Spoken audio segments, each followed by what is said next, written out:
BNP chairperson ও সাবেক প্রধানমন্ত্রী খালেদা জিয়ার মৃত্যুতে সারা দেশে দলীয় নেতাকর্মী ছাড়াও সর্বস্তরের মানুষের মাঝে শোকের ছায়া নেমে এসেছে। দলীয় কার্যালয়গুলোতে উত্তোলন করা হয়েছে কালো পতাকা। বিভিন্ন মসজিদ, মাদ্রাসায় দোয়া ও কুরআনখানির আয়োজন করা হয়।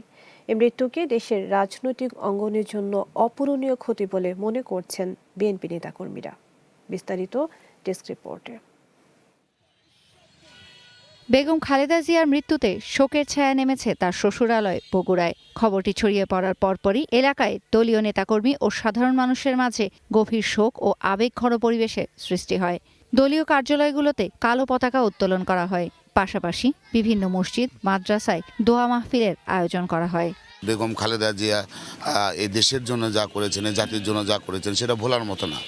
তিনি আপোষহীন দেশীয় নেত্রী ছিলেন। তিনি অন্যায়ের সঙ্গে কখনো আপোষ করেন নাই। যদি অন্যায়ের সঙ্গে আপোষ করত তাহলে বাংলাদেশের মাটিতে তাকে এভাবে থাকতে হতো না।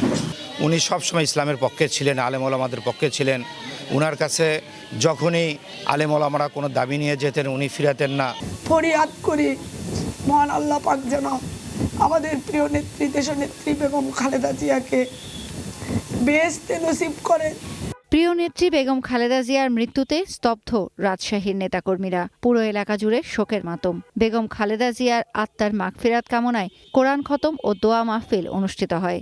যে ক্ষতিটা আমরা দলের এটা পূরণ করা সম্ভব না। তিনার পরিবারের জন্য কখনোই তিনি কোনো কাজ করেন নাই। তিনি সবসময় জনগণের জন্য এবং দলের নেতাকর্মীর জন্য প্রতিটি মুহূর্তে তিনি অভিভাবকের নাই সব কাজ করেছেন। লালমনিরহাটেও শোকের ছায়া নেমে এসেছে। জেলা বিএনপি কার্যালয়ে কালো পতাকা উত্তোলন, 1 মিনিট নীরবতা পালন এবং দোয়া মাহফিলের মাধ্যমে প্রয়াত নেত্রীর আত্মার মাগফিরাত কামনা করা হয়।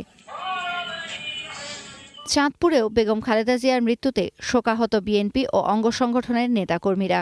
জেলা বিএনপির উদ্যোগে কোরআন খতম, দোয়া, শোক বইয়ের স্বাক্ষর, কালো ব্যাজ ধারণ ও দলীয় কার্যালয়ে কালো পতাকা উত্তোলন করা হয়।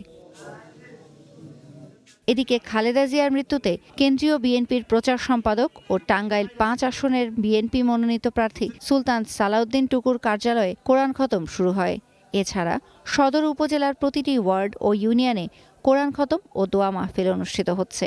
খালেদা জিয়া শুধু আমাদের নেত্রী না, মার তুল্য। যিনি কখনো আপোষ করেননি। উনি বারবার একটি কথা বলেছেন, এই দেশটি আমাদের, এই দেশে আমি জন্মেছি, এই দেশে আমার মৃত্যু হবে। বেগম খালেদা জিয়ার মৃত্যুতে শোকাহত যশোরবাসী। জেলা বিএনপির কার্যালয়ে দলীয় ও কালো পতাকা উত্তোলন ও কালো ব্যাজ পরে শোক জানান নেতাকর্মীরা। এছাড়া গাজীপুর, মানিকগঞ্জ ও মেহেরপুর সহ দেশের বিভিন্ন থানা, জেলা, ওয়ার্ড এবং পাড়া মহল্লায় বেগম খালেদা জিয়ার আত্মার মাগফিরাত কামনায় দলীয় নেতাকর্মী ছাড়াও বিভিন্ন সংগঠন ও ব্যক্তি উদ্যোগে দোয়া ও কোরআনখানির আয়োজন করা হয়। তৌসিয়া ইসলাম, গ্রিন নিউজ ডেস্ক।